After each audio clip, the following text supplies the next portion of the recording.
নমস্কার, আমি অয়ন। জনতা উন্নয়ন পার্টি হুমায়ুন কবির আজকে দল ঘোষণা করলেন। বেলডাঙ্গার সভামঞ্চ থেকে ইস্তেহারও প্রকাশ করলেন। 8 জন প্রার্থী, তিনি সহ 9 জন প্রার্থীর নামও ঘোষণা করে দিলেন হুমায়ুন কবির।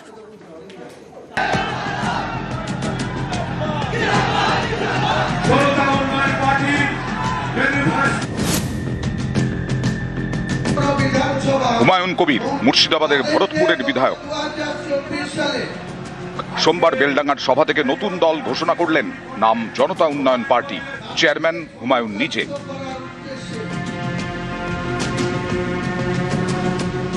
সামনের বছর পশ্চিমবঙ্গে বিধানসভা ভোট, তার আগে নতুন দল ঘোষণার পাশাপাশি ভোটের ইশতেহারও প্রকাশ করে দিলেন হুমায়ুন কবির।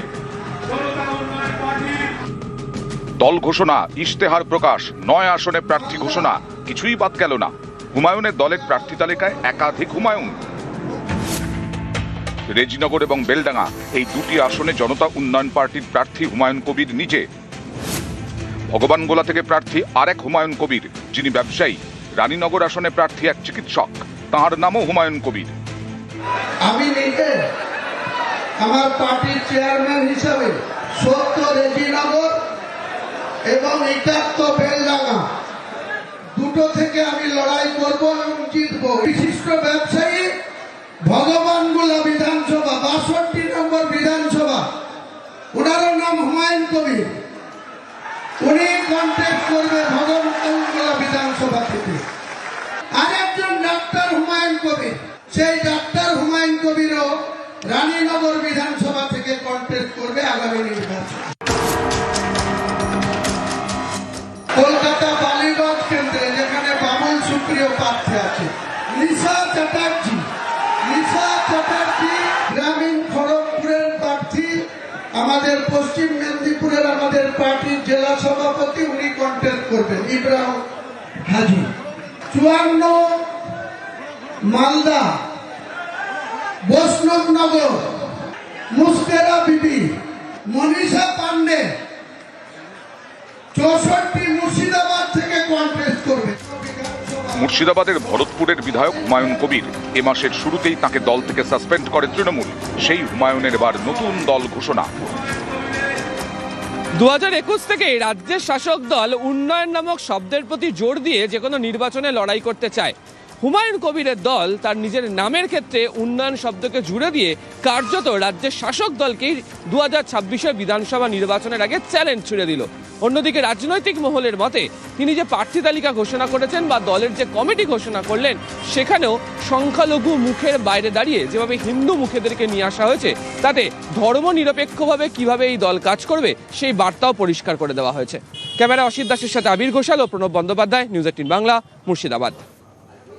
হুমায়ুন কবির আজকে তৃণমূল, বিজেপি উভয় দলকে, দলকেই চ্যালেঞ্জ ছুড়লেন। কিন্তু যতটা গর্জালেন ততটা কি বর্ষাতে পারবেন? সরাসরি চলে যাব প্রতিনিধি আবিরের কাছে। আবির, তৃণমূলের প্রকল্প, মানে রাজ্য সরকারের প্রকল্প থেকে আরম্ভ করে বিভিন্ন উন্নয়নের বার্তা এবং তার সঙ্গে বঞ্চনার অভিযোগ, এই সমস্ত, এবং বিজেপির পক্ষে কি কি বলা হচ্ছে, কি কি প্রতিশ্রুতি দেওয়া হচ্ছে, তৃণমূলের বিরুদ্ধে কি তোপ দাগা হচ্ছে, মানুষ জেনে গেছেন। কিন্তু হুমায়ুন কবির কি এমন ইস্তেহারে রাখলেন যে তৃণমূল, বিজেপি উভয়কেই চ্যালেঞ্জ ছুড়লেন এবং গর্জালেন বর্ষাতে পারবেন কিনা?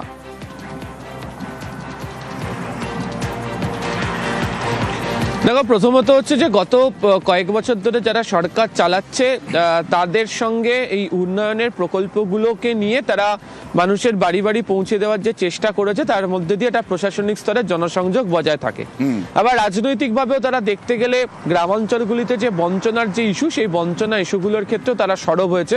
এবং এটা ঠিক যে লোকসভা নির্বাচনের সময় থেকেই অনেকেই বলছেন যে তৃণমূল কংগ্রেসের ফল ভালো হবার অন্যতম কারণই ছিল এই যে বঞ্চনা ইস্যুতে সাধারণ মানুষের সমস্যাকে তারা যেভাবে প্রচারে নিয়ে আসতে পেরেছিল। এবং বর্তমানে আদালতের নির্দেশের পরেও যেভাবে অর্থ দেওয়া হয়নি বলে এখনো পর্যন্ত প্রচারে তারা রেখেছে। আবার পাল্টা বিজেপির তরফ থেকেও সেই দুর্নীতির প্রসঙ্গের কথা নিয়ে বারবার সরব হওয়া যায়। আজকেও হুমায়ুন তার বক্তব্যের ক্ষেত্রে তিনি তৃণমূল কংগ্রেসের সেই দুর্নীতি শুনিয়ে কথা বললেন, যা কার্যত বিজেপি কখনো কখনো এই রাজ্যে বাম এবং কংগ্রেসও বলে আসছে। ফলে বাকিদের সঙ্গে তার যে আলাদা করে আক্রমণে যাওয়ার যে রাস্তার যে জায়গা বা প্রচারের কৌশল তৈরি করা, তাতে কোনো নতুন করে ফারাক লক্ষ্য করতে পারা যাচ্ছে না।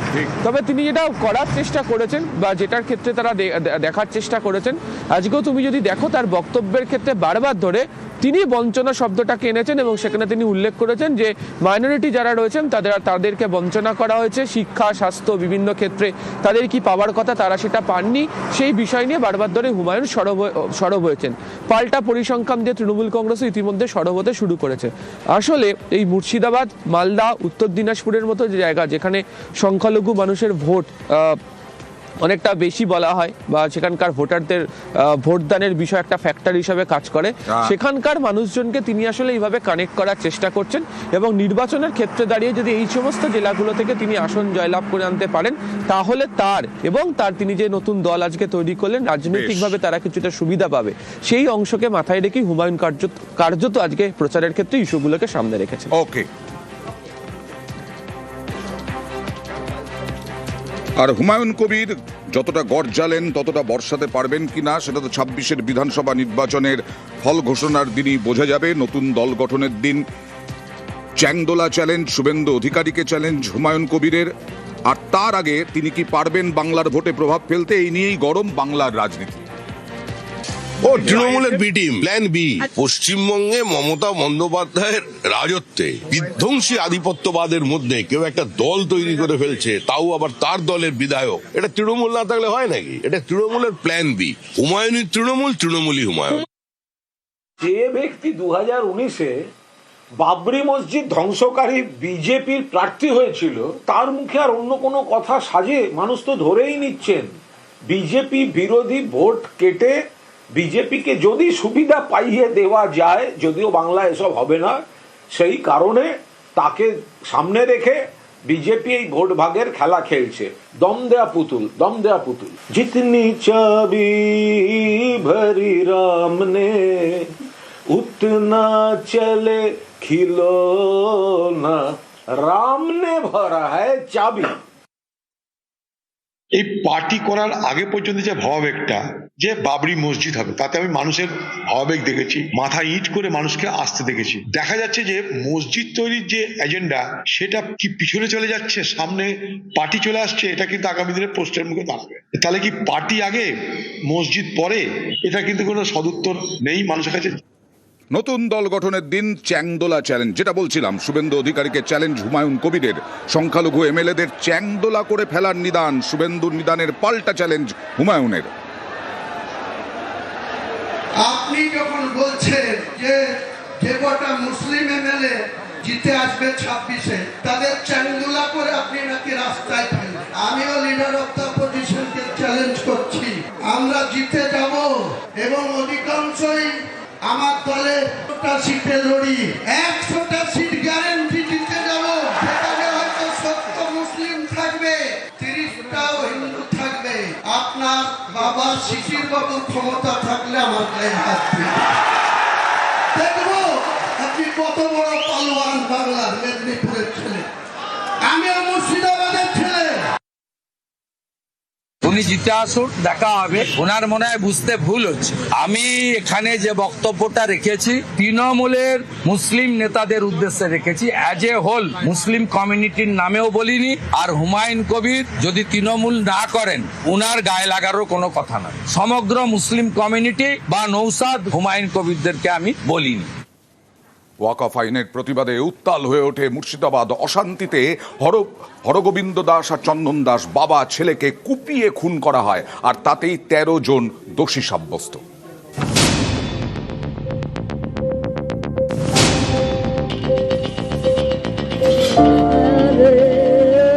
মুর্শিদাবাদের শামশেরগঞ্জের জাবরাবাদ, এখানেই থাকতেন হরগোবিন্দ দাস, তার ছেলে চন্দন দাস। গত 12 এপ্রিল বাড়ির সামনেই এই বাবা ছেলেকে কুপিয়ে খুন করে দুষ্কৃতীরা। তখন ওয়াকফ আইনের প্রতিবাদে শামশেরগঞ্জে তুমুল অশান্তি। সেখান থেকে হামলা, খুন। এই ঘটনার পরেই সিট গঠন করে রাজ্য। গ্রেপ্তার করা হয় 13 জনকে। তারপর শুনানি, ধৃতদের সোমবার জঙ্গিপুর মহকুমা আদালতে তোলা হয়। 13 জনকে দোষী সাব্যস্ত করেছেন বিচারক। মঙ্গলবার সাজা ঘোষণা। মহামান্য আদালত আসামিদের দোষী সাব্যস্ত করে এবং তাদের বিরুদ্ধে যে অ্যালিগেশন সেটা হচ্ছে 103(2), 310(2), 331(5), 191(3), 115(2), 126(2), 332(a)(3) উইদিন ব্র্যাকেট 5 অফ ভারতীয় নয়া সংহিতা। এর মধ্যে দুটো ধারা আছে, সেই ধারাতে মৃত্যুদণ্ড পর্যন্ত আদেশ বহাল থাকতে পারে। এই বছরের এপ্রিল ওয়াকফ আইনের প্রতিবাদে তখন গরম মুর্শিদাবাদের শামশেরগঞ্জ সুতি। কোথাও বাসে আগুন, কোথাও গাড়িতে আগুন। বাদ যায়নি দোকানও। একাধিক বাড়িতে ঢুকে চলে তাণ্ডব। 12 এপ্রিল হরগোবিন্দ দাস এবং তার ছেলেকে বাড়ি থেকে টেনে বের করে দুষ্কৃতীরা, কুপিয়ে খুন করে। এই ঘটনায় শোরগোল পড়ে যায়। একে একে গ্রেপ্তার করা হয় 13 জনকে। তাদের সকলকেই দোষী সাব্যস্ত করল জঙ্গিপুর মহকুমা আদালত। মুর্শিদাবাদ থেকে প্রণব বন্দ্যোপাধ্যায়, নিউজ 18 বাংলা। তৃণমূলের বিএলএদের নিয়ে বৈঠকে আজকে মুখ্যমন্ত্রী মমতা বন্দ্যোপাধ্যায়, তৃণমূল নেত্রী মমতা বন্দ্যোপাধ্যায় চাঞ্চল্যকর অভিযোগ, 1.5 কোটি নাম বাদের আরো 1.5 কোটি নাম বাদের ছক। যাদের নাম বাদ দিচ্ছে আরো 1.5 কোটি নাম নাকি বাদ দিতে হবে। বিজেপির খোকা বাবুদের আবদার। আজকে বলে দেওয়া হচ্ছে এখানে যারা বিহারের মানুষরা চাকরি করে, ইউপির লোকেরা চাকরি করে, ঘর বাড়ি আছে, যে তোমার বিহারের ভোটটা কাটতে হবে না, তোমার সম্পত্তির অধিকার কে নেবে। ভুল, এক গলতি है। आप अगर बिहार में वोट नहीं दिया है, आपका प्रॉपर्टी लेने का हकीकत इलेक्शन कमीशन का नहीं है, ये आपका राइट टू प्रॉपर्टी है, ये चालाकी है। अगर बंगाल में रहना चाहती हो तो वोटर लिस्ट में नाम लो, उधर का नाम काटो। এসআইআর এর খসড়া তালিকা থেকে বাদ গেছে 58 লক্ষ ভোটারের নাম। এর বাইরে আরো 1.5 কোটি ভোটারের দেওয়া তথ্যে যুক্তিগত অসঙ্গতি খুঁজে পেয়েছে নির্বাচন কমিশন। তাদের দেওয়া তথ্য খতিয়ে দেখা হচ্ছে বলে দাবি কমিশনের। সোমবার নেতাজি ইন্ডোরে বিএলএদের বৈঠকে নিয়েই সুর চড়ান তৃণমূল নেত্রী। যাদের নাম বাদ দিচ্ছে আরো 1.5 কোটি নাম নাকি বাদ দিতে হবে। বিজেপির খোকা বাবুদের আবদার, নানা রকম চালাকি। মাত্র ইলেকশনের 2 মাস আগে delivered attempt two malign Bengal, গণতন্ত্রকে ধ্বংস করতে চায়, টোটাল অটোক্রেসি চলছে। মনে রাখবেন, বাংলায় বিজেপিকে পা ফেলতে দেবেন না। প্রাণ দিয়ে, জীবন দিয়ে লুটতে হবে।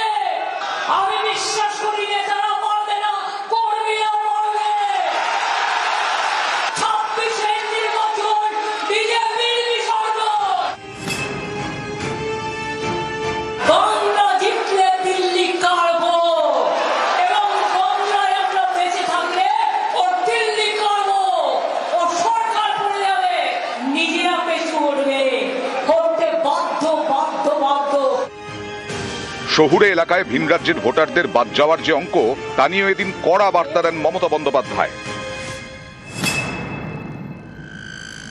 আজকে বলে দেওয়া হচ্ছে এখানে যারা বিহারের মানুষরা চাকরি করে, ইউপির লোকেরা চাকরি করে, ঘর বাড়ি আছে, যে তোমার বিহারের ভোটটা কাটতে হবে না, তোমার সম্পত্তির অধিকার কে নেবে। ভুল, এক গলতি है। आप अगर बिहार में वोट नहीं दिया है, आपका प्रॉपर्टी लेने का हकीकत इलेक्शन कमीशन का नहीं है, ये आपका राइट टू प्रॉपर्टी है, ये चालाकी है। अगर बंगाल में रहना चाहती हो तो वोटर लिस्ट में नाम लो, उधर का नाम काटो। আমার ভবানীপুরেও 44,000 বাদ। ইলেকশন কমিশন নিজেদের ভাবেন কি বাদ দিয়ে আমাদের হারাবেন? আপনারা বাদ চলে যাবেন। দিল্লি কার লাড্ডু খেয়ে সন্তুষ্ট হয়নি, বাংলা কার লাড্ডু না, বাংলার রসগোল্লা আছে। মুর্শিদাবাদের একটা ছানাওয়ালা খেলেই পেট ঢাই করবে, আর বর্ধমানের একটা ল্যাংচা খেলে, আর জয়নগরের একটা মোয়া খেলে, মাথায় রাখো ভালো করে। এইরকম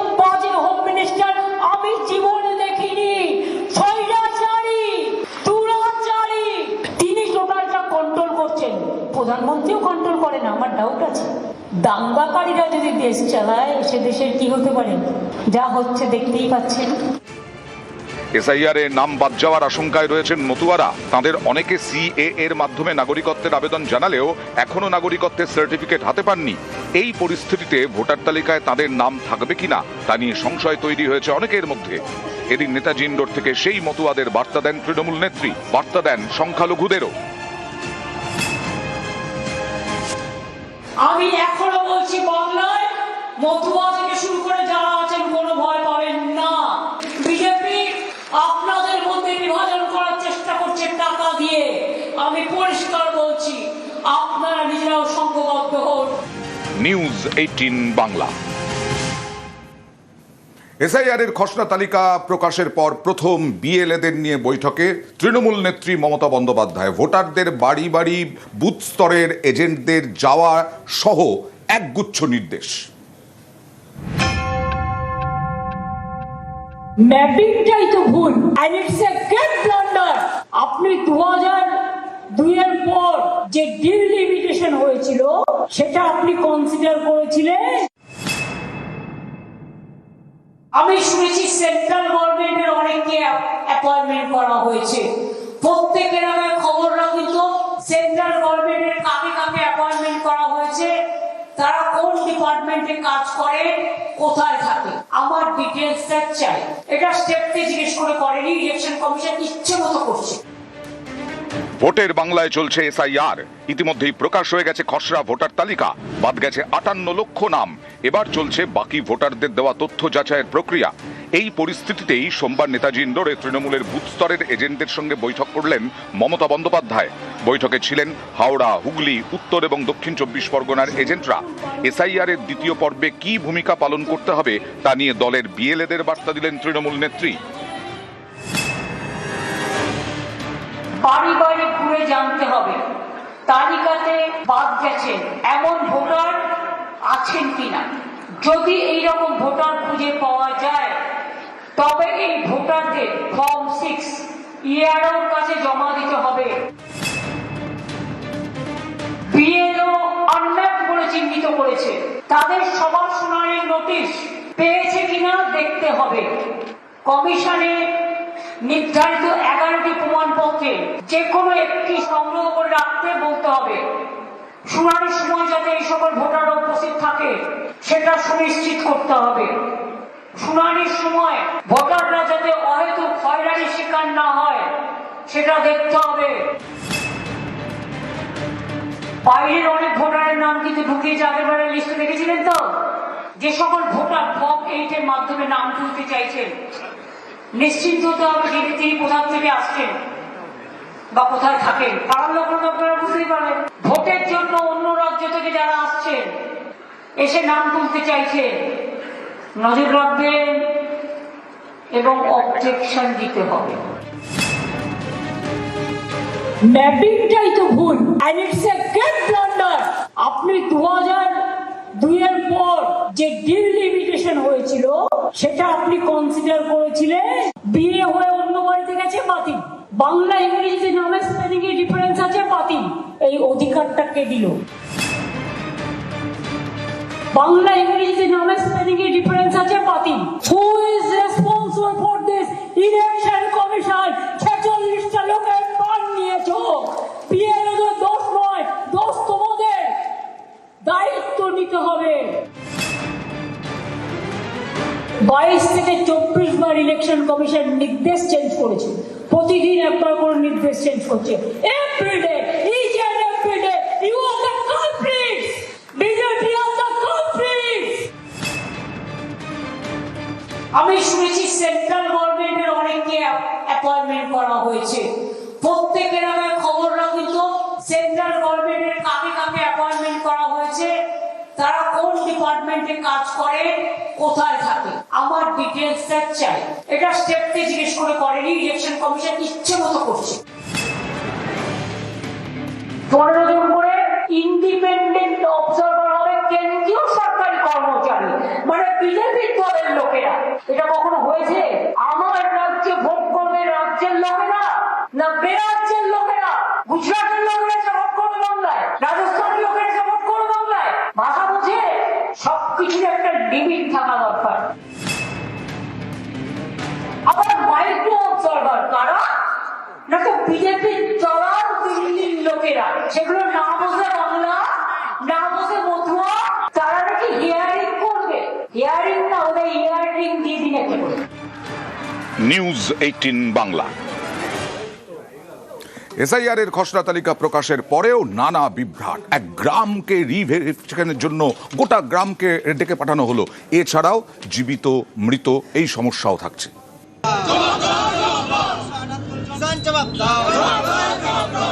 মালদার চাঁচলের সুতি গ্রাম বাসিন্দাদের অভিযোগ, খসড়া তালিকায় নাম থাকা সত্ত্বেও গ্রামের 278 জনকে রিভেরিফিকেশনের জন্য ডাকা হয়েছে। এতে ক্ষুব্ধ গ্রামবাসীরা কমিশন ও বিএলওর বিরুদ্ধে গাফিলতির অভিযোগ তুলে সোমবার তারা বিক্ষোভ দেখান। বিএলও জানাচ্ছে আমাদেরকে 278 জনের ভোট বাতিল, মানে ভোটের রিভেরিফিকেশন। এখানে এই বুথে 278 জনের রিভেরিফিকেশন হয়েছে। আমারও সেম। আমরা বুঝতে পারছি না কিছু, আমরা সবই ঠিক দিয়েছি কাগজপত্র। 2002-এ আমার তো নাম ছিল না, কিন্তু বাবা মায়ের নাম ছিল, তাদের দিয়ে আমরা ডকুমেন্টসগুলো সম্পূর্ণ করেছি। ভোটারদের দাবি, কোথায় রিভেরিফিকেশন হবে, কি তথ্য লাগবে তা এখনো পর্যন্ত তারা জানেন না। চাঁচলের সুতির 17 নম্বর বুথের বিএলওর দাবি, নির্বাচন কমিশনের নির্দেশ মতোই কাজ হবে। এটা তো একটা টেন্ডেন্সি ছিল যে বিভিন্ন রকম বিভ্রান্তিতে ফেলার। ইলেকশন কমিশন সেন্ট্রাল গভর্নমেন্টের প্ররোচনায় যে কোনো বা ব্যাপারে হোক বা যে কোনো ভাবে হোক মানুষকে হ্যারাসমেন্ট কি করে মানুষ হবে সেটাই চাই কেন্দ্রীয় সরকার। যাদেরকে তৃণমূলের নেতারা ভোটের জন্য পশ্চিমবঙ্গে ঠাঁই দিয়েছে, যাদের ডকুমেন্টস ঠিক নেই, তাদের নামের ঠিক নেই, যাদের পদবীর ঠিক নেই, যারা শ্বশুরকে বাবা বানিয়েছে, অবৈধ ভোটারদের নাম বাদ যাবে। বীরভূমের সিউড়িতে আবার অন্য অভিযোগ। 6 নম্বর ওয়ার্ডে দেশবন্ধু পল্লীর বাসিন্দা গঙ্গা মাল। পরিবারের দাবি, এসআইআর ফর্ম জমা করেন তিনি, কিন্তু খসড়া তালিকায় দেখানো হয়েছে গঙ্গা মৃত। দেখছে আমাদের সবারই নাম রয়েছে, ওর নাম নয়, ওকে বাতিল করে হয়েছে। এখন ওর নামটা উঠাতে হবে, না হলে তো অসুবিধা আছে। কি নাম্বার, পার্ট নাম্বার নাকি ভুল আছে নাকি বলছে বাবা জানি না। খসড়া বিভ্রাট উত্তর 24 পরগনার নিউ বারাকপুরেও 9 নম্বর ওয়ার্ডে একাধিক অভিযোগ।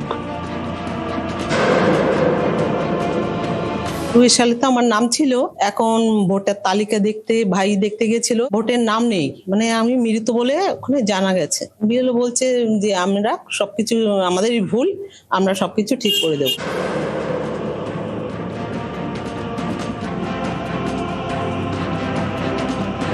লিস্টে আমার নামের এগেনস্টে লেখা আছে যে স্থায়ীভাবে স্থানান্তরণ হয়েছে। আমি জানি না কেন হয়েছে, কিসের ভিত্তিতে হয়েছে তো আমি জানি না। কিভাবে এটা মিসপ্লেস হলো বা আমার ফর্মটা মিসপ্লেস হয়েছে কিনা তাও জানি না।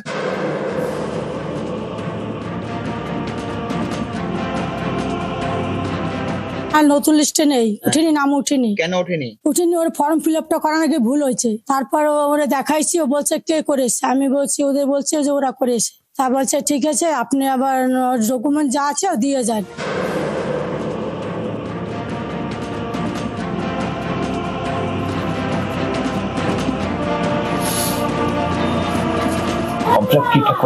ফর্মটা ঠিকঠাক করেছি, জমা সবকিছু ঠিক হয়েছে। তার মধ্যে কি করে কি ভুলভ্রান্তি হয়েছে আমি তো ঠিক বলতে পারছি না।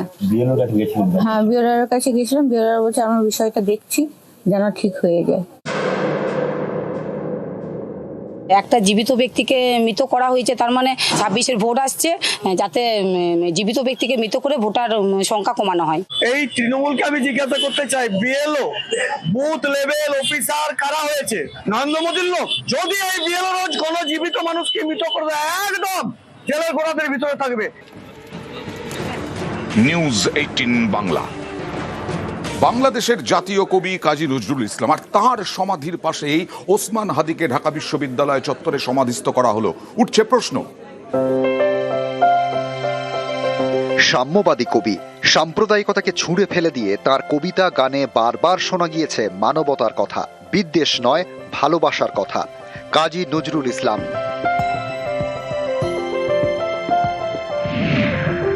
1899 সালের 24শে মে বর্ধমানের চুরুলিয়া গ্রামে কবির জন্ম। 1976 সালে বিদ্রোহী কবি কাজী নজরুল ইসলামকে ঢাকা বিশ্ববিদ্যালয় চত্বরে সমাধি দেওয়া হয়।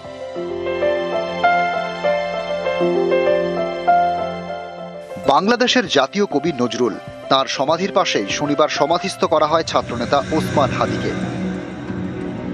যিনি ভারত বিদ্বেষী বলে পরিচিত।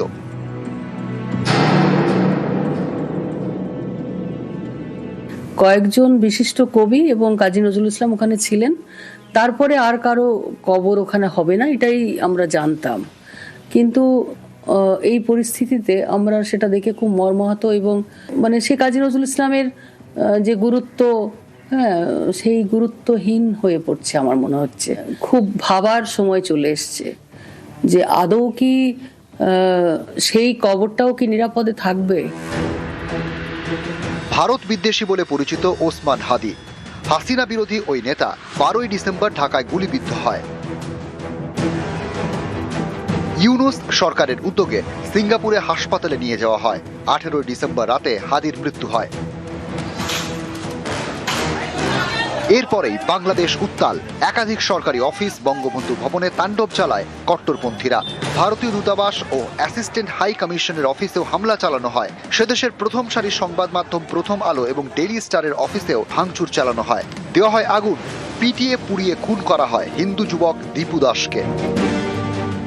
কট্টরপন্থীদের দাপাদাপিতে তছনছ আন্তর্জাতিক খ্যাতিসম্পন্ন সংস্কৃতি কেন্দ্র, ছায়ানট ভবন ও উদীচীর অফিস।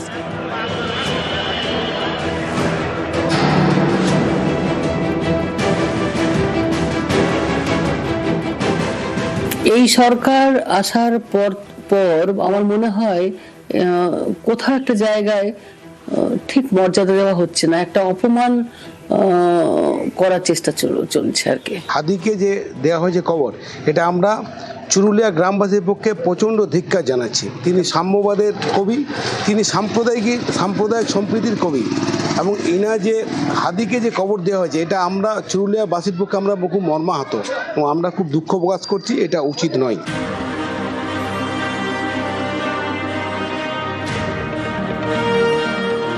কাজী নজরুল ইসলাম বাংলাদেশের জাতীয় কবি। কবিতায় গানে তিনি সবসময় শুনিয়েছেন সম্প্রীতির সুর। ভারতের স্বাধীনতা সংগ্রামে তার গান আগুন জ্বালাত, বিদ্রোহের আগুন। সেই কবির সমাধির পাশেই ভারত বিদ্বেষী নেতার সমাধি, যার নিন্দায় সরব কবির পরিবার। পশ্চিম বর্ধমান থেকে দীপক শর্মা, নিউজ 18 বাংলা।